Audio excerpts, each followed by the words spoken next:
ఇర్మియా గ్రంథం 23వ అధ్యాయం 29వ వాక్యాన్ని నేను చదువుతాను. నా మాట అగ్ని వంటిది కాదా, బండలు బద్దలు చేయు సుత్తె వంటిది కాదా. ఇక్కడ దేవాది దేవుడు సెలవిస్తున్న మాట ఏంటంటే, దేవుని యొక్క మాటట అగ్ని వంటి మాటట, దేవుని యొక్క మాటట బండలను బద్దలు చేయు సుత్తె వంటి మాటట. ప్రియమైన దేవుని బిడ్డలారా, ఆ మాటలు మీరు ఈ రోజున వింటున్నారు. ఆ మాటలు మీ జీవితంలో అగ్ని వలె కార్యం చేయబోతున్నాయి. చప్పట్లు కొట్టి ప్రభు నామాన్ని కనపరుచుకుందాం. ఆమెన్, హల్లెలూయా. అంతేకాకుండా ఆ మాటలు సుత్తె వలె మీ వ్యక్తిగత జీవితంలోనూ మీ కుటుంబ జీవితంలో కూడా గొప్ప కార్యాలు దేవుని మాటలు చేయబోతున్నాయి. దేవుని మాట అగ్ని వంటిది. అగ్ని ఏం చేస్తుందో తెలుసా? మన కుటుంబంలో కానీ మన వ్యక్తిగత జీవితంలో కానీ ఉన్న చెత్తనంతా కాల్చేస్తుంది. అగ్ని ఎప్పుడు కూడా, పరిశుద్ధాత్మ అగ్ని ఎప్పుడు కూడా మన హృదయంలో, కుటుంబంలో, మన మెదడులో ఉన్న చెత్తని కాల్చేసి దేవుడికి ఇష్టమైన ఆలోచనలే మీలో ఉండేటట్లుగా చేస్తుంది. ఆమెన్, హల్లెలూయా. దేవుని వాక్యం ఎప్పుడు కూడా కఠినమైన హృదయాన్ని బద్దలు చేస్తుంది. కఠినమైన హృదయాలు, దేవునికి విరోధమైన హృదయాలను దేవుని వాక్యం అనే సుత్తి దేవుని యొద్దకి వారు ఆకర్షించబడినట్లుగా చేస్తుంది. చప్పట్లు కొట్టి ప్రభువు నామాన్ని కనపరుచుకుందాం.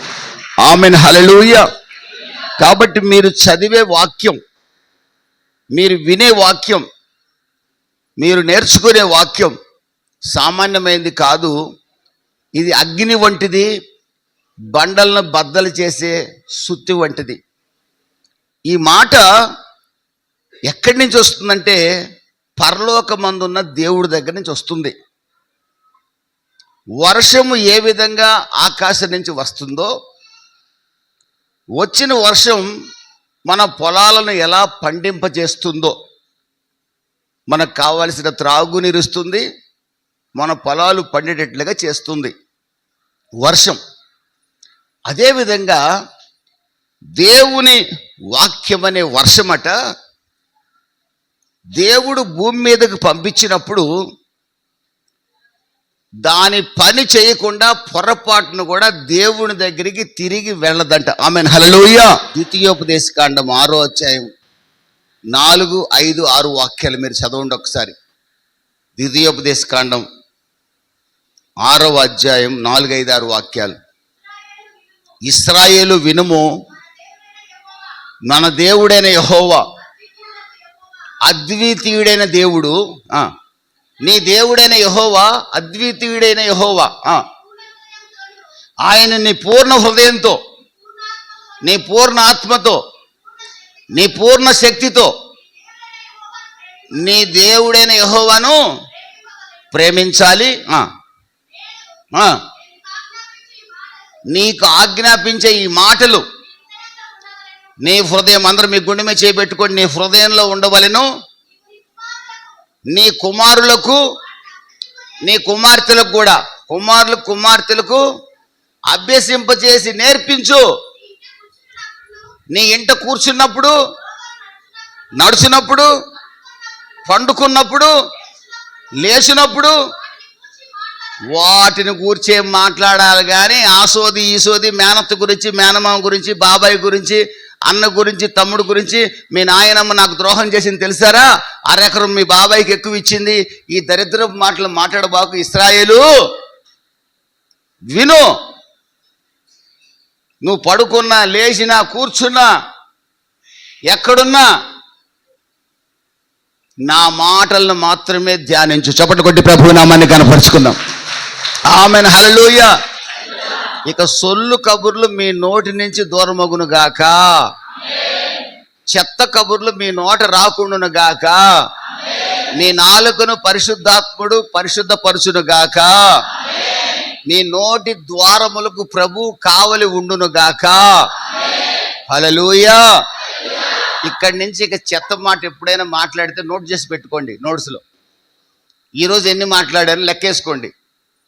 ఈరోజు 10 మాట్లాడాను, రేపు తగ్గండి 9కి రండి, ఎల్లుండి 8కి రండి. ఒక దశలో మీరు మాట్లాడితే, అసలు ఆ అన్న మాట్లాడితే, అక్క మాట్లాడితే వినాలనిపిస్తుందిరా అనే సాక్ష్యం రావాలి. చప్పట్లు కొట్టి ప్రభు నామాన్ని కనపరుచుకుందాం. ఆమేన్, హల్లెలూయా. ఇది దేవుడు మన దగ్గర కోరుకుంటాడు. కారణం ఆయన మాట అగ్ని వంటిది, బండలు బద్దలు కొట్టే సుత్తి వంటిది. దాన్నే మన పిల్లలతో మాట్లాడాలి, దాన్నే మన పిల్లలతో మాట్లాడాలి, దాన్నే భార్యతో మాట్లాడాలి, దాన్నే భర్తతో మాట్లాడాలి. మన ఇంటికి ఎవరు వచ్చినా ఆయన వాక్యం మాట్లాడాలి, ఆయన వాక్యం మన గోడలకు కనపడాలి. దేవునికి స్తోత్రం కలుగును కాక. హల్లెలూయా. మా అత్తయ్య గారు వస్తున్నారు ఏమనుకుంటుందోనని బైబిల్ తీసి పెట్టిలో పెట్టకూడదు. మా అన్నయ్య వస్తున్నాడు పెద్ద ఆఫీసరు, బైబిల్ తీసి లోపల పెట్టకూడదు. వాడు ఆఫీసర్ కానీ ఏమన్నా కానీ నీ దేవుడే నీకు నీ ఇంటికి ప్రెసిడెంట్గా ఉండాలి. చప్పట్లు కొట్టి ప్రభు నామాన్ని కనపరచు. ఆమేన్, హల్లెలూయా. దేవుడే నీకు అధిపతిగా ఉండాలి. ఎక్కడికి పోయినా దేవుడే నీకు అధిపతి, ఎక్కడికి పోయినా దేవుడే నీ ఆధారం. ప్రియమైన దేవుని బిడ్డలారా, దేవుని వాక్యం మన జీవితంలో చేసే గొప్ప కార్యాలు. మొట్టమొదటిది మనకు విశ్వాసం కలిగిస్తుంది. రోమా 10:17లో దేవుని వాక్యాన్ని వినటం వల్ల మనకు విశ్వాసం కలుగుతుంది. ఆదికాండం 26వ అధ్యాయంలో ఒక వ్యక్తి ఉన్నాడు, ఆయన పేరు ఇస్సాకు. అప్పటికి వాక్యం రాయబడలా. మీకైతే వాక్యం ఉంది, మనకైతే అప్పుడు వాక్యం రాయబడలేదు ఇస్సాకు టైంకి. అప్పుడు దర్శనాలు వచ్చాయి. ఇప్పుడు మనకు దర్శనాల కంటే బైబిల్ ముఖ్యం. దేవునికి స్తోత్రం కలుగును కాక. హల్లెలూయా. దర్శనాలు వస్తే రానియండి. రాత్రి కూడా నాకు కల వచ్చిందని చెప్పాను కదా, వస్తే రానియండి, లెట్ దెమ్ కమ్. చెడు దర్శనాలు వస్తే బాధపడబాకండి. నువ్వు ఎక్కడో పడిపోయినట్టుగా, కాలు ఇరిగినట్టుగా కళ్ళు వచ్చాయనుకోండి, కంగారు పడబాకండి. అందుకని కళ్ళ కోసం, దర్శనాల కోసం ఎక్కువ కనిపెట్టబాకండి. ఎప్పుడు వాక్యం వైపే చూడండి. చప్పట్లు కొట్టి ప్రభు నామాన్ని కనపరుచుకుందాం. ఎందుకంటే కళలు రకరకాలుగా వస్తుంటాయి కొంతమందికి. ఏమంటే ఒక్కోసారి నదిలో పడి మునిగిపోయిన కళ్ళు వస్తాయి మనకి. నేను మునిగిపోతానేమో, చచ్చిపోతానేమో, రోజంతా గుండె కొట్టుకుంటుంటుంది. ఎందుకు వచ్చిన బాధ? వాక్యం వైపే చూడండి. ఆ రోజున వాక్యం లేదు. ఇస్సాకు కరువు వచ్చిందని గెరారు నుంచి ఐగుప్తుకి వెళ్ళాలనుకున్నాడు. ఐగుప్తు అంటే పాపం. గెరారు తాను నివసించే ప్రాంతంలో కరువు వచ్చింది.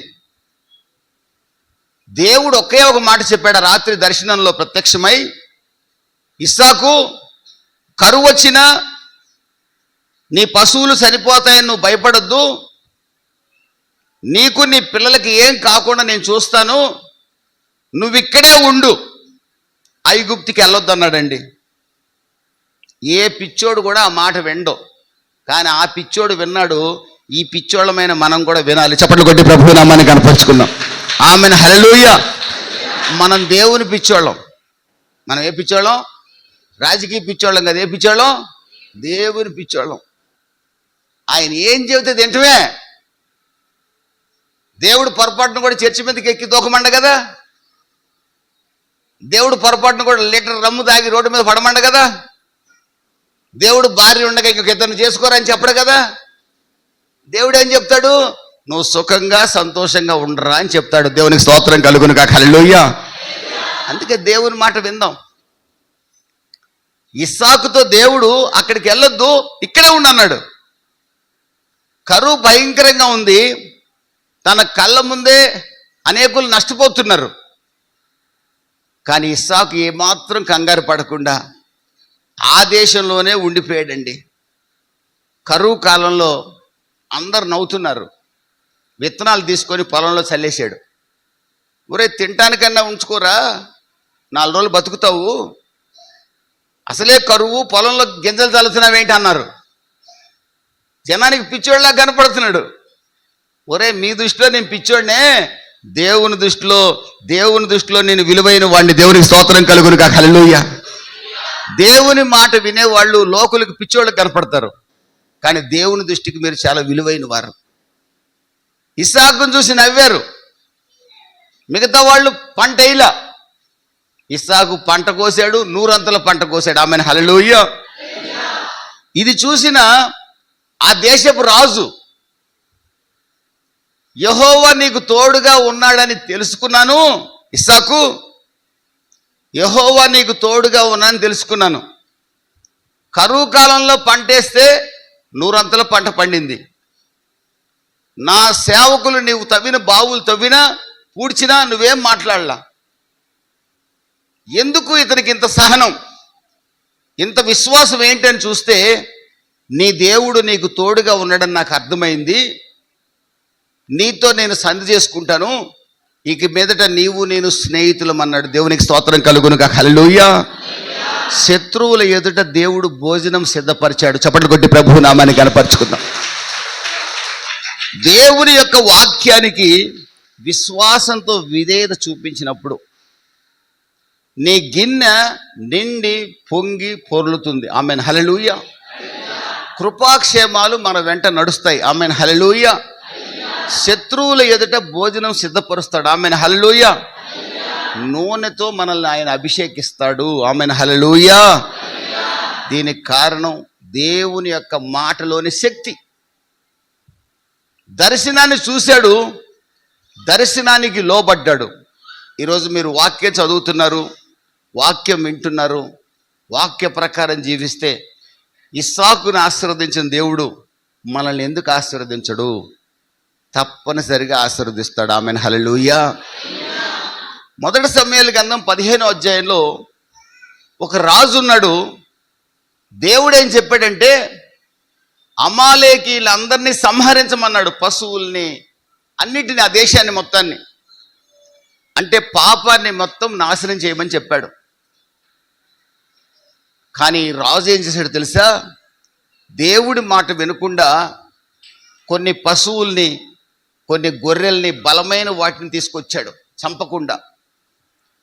సమూయేలు ప్రవక్త దేవుడు చెప్పింది చేశావా అని అడిగాడు. దేవుడు చెప్పింది చెప్పినట్లు చేశావా అన్నాడు.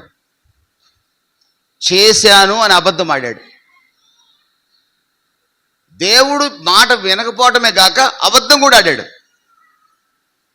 చేసినట్లయితే ఆ రంకెలు ఏంటి, ఆ ఎద్దుల రంకెలు వినపడతాను ఎక్కడో అని అడిగాడు. నీ దేవుడైన యెహోవాకి బలిగా ఇద్దామని తెచ్చాను అంటే దేవుని మాట సంపూర్ణంగా అతను వినలేదు. ఆ రోజే సౌలు యొక్క రాజ్యం కొట్టివేయబడింది. మొదటి సమూయేలు గ్రంథం 31వ అధ్యాయంలో తన కత్తి మీద తానే పడి చనిపోయే దుర్మరణం పొందాడు. దేవుని యొక్క మాట వినకపోవటం వల్ల ఆ రాజు రాజ్యాన్ని పోగొట్టుకోవటమే కాదు, తన కత్తి మీద తానే పడి చనిపోయాడు. నా ప్రియ సహోదరి సహోదరులారా, దేవుని వాక్యం అంటే ఏంటి తెలుసండి? యోహాను సువార్త 1వ అధ్యాయంలో ఆదియందు వాక్యం ఉండెను, వాక్యము దేవుని యొద్ద ఉండెను, వాక్యము దేవుడై ఉండెను. 14వ వాక్యంలో ఆ వాక్యమే యేసుక్రీస్తుగా మన మధ్యలో సంచరించెను. చప్పట్లు కొట్టి ప్రభువు నామాన్ని కనపరుచుకుందాం. ఆమేన్ హల్లెలూయా. వాక్యమే యేసుక్రీస్తు అండి. యేసుక్రీస్తు మాటే బైబిల్. ఈ మాట మీరు వింటే, విశ్వాసంతో వినగలిగితే, ఇస్సాకును ఆశీర్వదించిన దేవుడు, ఏమైనా చేయగలిగిన దేవుడు, నీ జీవితాన్ని మార్చగలిగిన దేవుడు, నీ పక్షంగా, నీ పిల్లల పక్షంగా అద్భుతం చేయడానికి ఆయన సిద్ధంగా ఉన్నాడు. ఆయన కనుదృష్టి నీ మీద ఉంచాలని ఆశపడుచున్నాడు. యెషయా గ్రంథం 66వ అధ్యాయం 2-3 వాక్యాల ప్రకారం, ఎవడు దీనుడై నలిగిన హృదయం గలవాడై ఆయన మాట విని వణుకుతాడో, అంటే ఆ ప్రకారం జీవిస్తాడో, అతని మీద దేవుని కనుదృష్టి ఉంచాలని ప్రభు ఆశపడుతున్నాడు. సహోదరుడా సహోదరి, నీ మీద దేవుని కన్నులు ఉండాలంటే ఒక్క మాట నీ హృదయంలో నుంచి రావాలి, దేవా నీ వాక్య ప్రకారం జీవిస్తాను. ఆమేన్ హల్లెలూయా. నీ వాక్య ప్రకారం జీవిస్తాను. రెండో విషయాన్ని కూడా మనం చూస్తే, దేవుని యొక్క వాక్యమట మన హృదయాలని అలా పొడుస్తుందటండి. ఇట్ కట్స్ అవర్ హార్ట్, మన హృదయాన్ని కట్ చేస్తుందంట. హెబ్రీయులకు రాసిన పత్రిక 4వ అధ్యాయం 12-13 వాక్యాల్లో దేవుని వాక్యము సజీవము గలదై రెండంచుల పదును కలిగిన ఖడ్గము కంటే వాడిగా, రెండంచుల పదును కలిగిన ఖడ్గమే వాడి అనుకుంటాం మనం, దానికంటే వాడిగా ఉండి ప్రాణాత్మ దేహాలను, కీళ్లను, మూలుగులను విభజించినంత మట్టుకు దూరుతూనే ఉంటుందంటండి.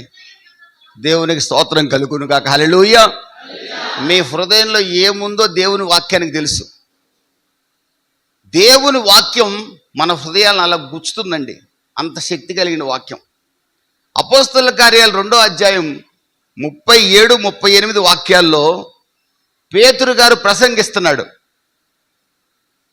మీరు సిలువ వేశారు యేసుని, ఆ యేసే నిజమైన రక్షకుడు, ఆయన మీరు గుర్తించలేకపోయారు అని చెప్పి పేతురు ప్రసంగం చేస్తుంటే అక్కడ రాయబడింది, వాళ్ళ హృదయాలట నొచ్చుకున్నారట.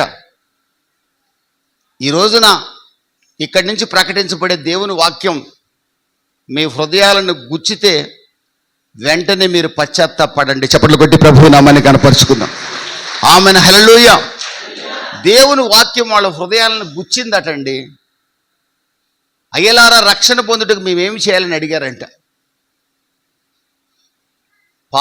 మీ పాపాన్ని ఒప్పుకోండి, మారు మనసు పొందండి, బాప్తిసం పొందండి అని దైవ సేవకుడు చెప్పినప్పుడు ఒకే రోజు 3,000 మంది రక్షణ పొందారు. దేవునికి స్తోత్రం కలుగును గాక. హల్లెలూయా.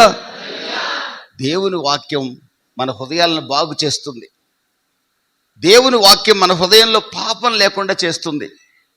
119వ కీర్తనలో రాసింది 1వ అధ్యాయం 11వ వాక్యంలో, నేను పాపము చేయకుండా నీ వాక్యాన్ని నా హృదయంలో ఉంచుకున్నాను. 119, 1-2 వాక్యాల్లో ఉంది, ధర్మశాస్త్రము నన్ను పాపం చేయకుండా కాపాడుతుంది అంటాడు కీర్తనాకారుడు. ఈ రోజున ఇక్కడి నుంచి ప్రకటించబడే ఈ వాక్యం మీ జీవితంలో మరెప్పుడు పాపం చేయకుండా మీ హృదయాన్ని గుచ్చాలని ఒక దైవ సేవకుడిగా నేను కోరుకుంటున్నాను. దేవునికి స్తోత్రం కలుగునుగా. హల్లెలూయా. ప్రియమైన దేవుని బిడ్డలరా, అదే పేతురు కొర్నేలి ఇంట ప్రసంగించినప్పుడు కొర్నేలి కుటుంబం అంతా మారింది. వాక్యానికి అంత శక్తి ఉందండి. యెహోషువ 1వ అధ్యాయంలో దేవుడు యెహోషువతో చెప్పాడు, వాక్యాన్ని ధ్యానించు, వాక్యాన్ని బోధించు, వాక్య ప్రకారం జీవించు.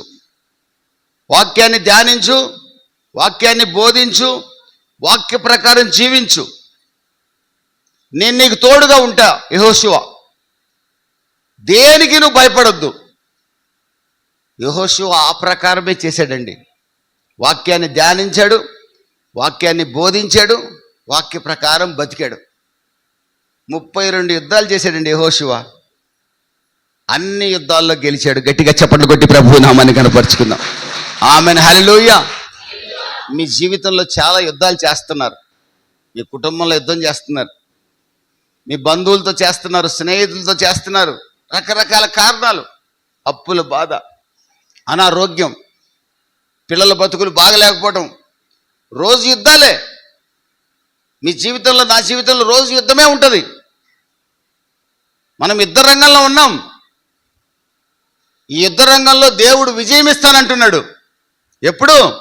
వాక్యాన్ని ధ్యానించండి, వినండి, వాక్యాన్ని చెప్పండి నలుగురికి, వాక్య ప్రకారం జీవించండి. యెహోషువకు విజయం ఇచ్చిన దేవుడు మీకు కూడా విజయం ఇవ్వబోతున్నాడు. ఆమెన్. హల్లెలూయా. ఈ వాక్యం ఏం చేస్తుందో తెలుసండి, చివరిగా సాతానుని మీ దగ్గరికి రాకుండా కట్టడి చేస్తుంది.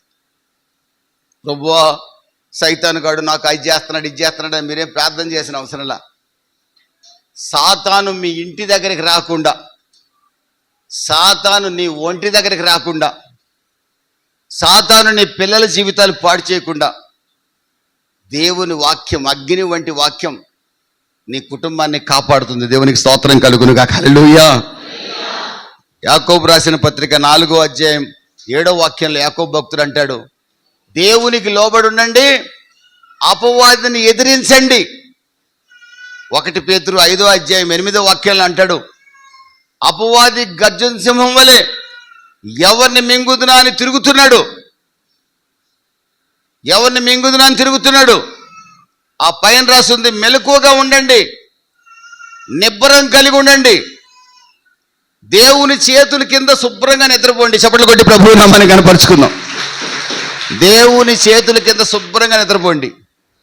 దేవుడు తన చేతిని పెడతాడు దిండులాగా, ఆయన చేయి మీద పడుకోండి ప్రశాంతంగా. మహోన్నతుని చాటును నివసించండి, సర్వశక్తుని నీడన విశ్రమించండి. ధైర్యంగా నా దేవుడు నాకున్నాడు, ఇప్పుడు చచ్చిపోతే నా దేవుడి దగ్గరికి వెళ్తాను. గట్టిగా చప్పట్లు కొట్టి ప్రభువు నామాన్ని కనపరుచుకుందాం. నా దేవుడు నాకున్నాడు, ఈ సమస్య నుంచి నన్ను విడిపిస్తాడు. Amen hallelujah. నా దేవుడు నాకున్నాడు, నా పిల్లల్ని బాగు చేస్తాడు. ఇదే మాట మన నోట రావాలి.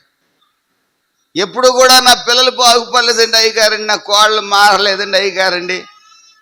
పోయిన నెల అదే మాట చెప్పావు, ఈ నెలలో అదే మాట చెప్పావు. చెప్పాల్సిన అవసరంలా. నా దేవుడు నా కోడల్ని మారుస్తాడు. Amen hallelujah. నా దేవుడు నా కొడుకును మారుస్తాడు. హల్లెలూయా. నా దేవుడు గర్భఫలం ఇస్తాడు. చప్పట్లు కొట్టి ప్రభువు నామాన్ని కనపరుచుకుందాం. నా దేవుడు నా దరిద్రాన్ని తొలగిస్తాడు. Amen hallelujah. విశ్వాసం. ప్రియమైన దేవుని బిడ్డలరా, నిబ్బరంగా ఉండండి, మెలకువగా ఉండండి, మహోన్నతుని చాటును విశ్రమించండి, దేవుని రెక్కల నీడల క్షేమంగా ఉండండి. దేవుడు మిమ్మల్ని గురించి చింతపడుతున్నాడు. అక్కడే రాసింది పేతురులోనే, మీ చింత యావత్తు ఆయన మీద వేయండి. Amen hallelujah. దేవుడు మిమ్మల్ని గురించి చింతపడుతున్నాడు, మీ చింత యావత్తు ఆయన మీద వేయండి. లూకా సువార్త 4వ అధ్యాయం 1 నుంచి 13 వాక్యాల్లో సైతానుగాడు మనం ఏంటండి, యేసు ప్రభువునే శోధించడానికి వచ్చాడు. ఎవరిని శోధించడానికి వచ్చాడు? యేసు ప్రభువునే శోధించడానికి వచ్చాడు. యేసు ప్రభు ఏమి గందరగోళం చేయలా, ఎక్కువ తక్కువ ఏం మాట్లాడలా, 3 మాటలు మాట్లాడాడు. ఏం మాటలవి? దేవుని మాటలు. దేవునికి స్తోత్రం కలుగును కాక. హల్లెలూయా. అగ్ని వంటి మాటలు. నీ దేవుడికి మాత్రమే నమస్కారం చేయమని ఉంది. మనుషుడు రొట్టె వల్ల కాదు కానీ దేవుని యొక్క మాట వలన జీవిస్తాడని రాస్తుంది. నీ దేవుణ్ణి మాత్రమే ఘనపరచమని ఉంది. నువ్వెవడురా నా పాదాలకు దండం పెట్టమంటావు? నువ్వెవడివిరా రాళ్ళను రొట్టెలుగా చేయమంటావు? నువ్వెవడివిరా ఇక్కడి నుంచి దూకితే దేవదూతలు నా పాదాలు పట్టుకుంటాయంటావు? నాకు దండం పెడితే లోకరాజ్యాలను ఇస్తానంటావు? నేను లోకరాజ్యాల సృష్టికర్తని. చప్పట్లు కొట్టి ప్రభువు నామాన్ని కనపరుచుకుందాం. నేను లోకరాజ్యాల సృష్టికర్తని. ఆ సృష్టికర్త బిడ్డలు మీరు. Amen hallelujah. ఆ సృష్టికర్త బిడ్డలు మీరండి. ఆదికాండం 1వ అధ్యాయం 26-27 వాక్యాలు ఏముంది? దేవుడు తన పోలికగా తన స్వరూపమందు మనల్ని సృష్టించాడు. మనం ఎవరి పోలిక?